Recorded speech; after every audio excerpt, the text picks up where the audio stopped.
How to back up your iPhone on a Mac. Hello everyone, I am Bishaka and welcome to our channel. Now let's get right into the tutorial. In order to back up your iPhone on a Mac, firstly connect your iPhone to the Mac using the Lightning cable or USB-C cable. Once connected, open Finder on your Mac.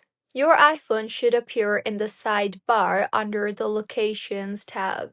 So navigate to Locations and then tap on your iPhone name. Make sure that if you are using this for the first time, the Mac may prompt you to trust this computer, and on your iPhone, you may need to enter your passcode to allow access. Once your iPhone page opens in Finder, tap on the General tab on top of your screen. Further, look for the section that says Backups and choose the Backup all of the data on your iPhone to this Mac Radio button.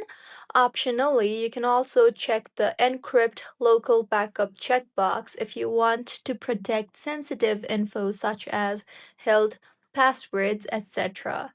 You will then be required to create a password, so go ahead and create a password and then tap on the Backup Now option you see there.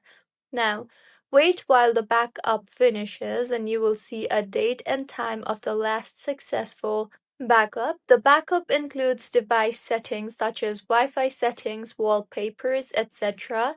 It also includes app data, messages from your iMessage and SMS, your photos and videos if you don't use iCloud Photos, your health data, and other system data.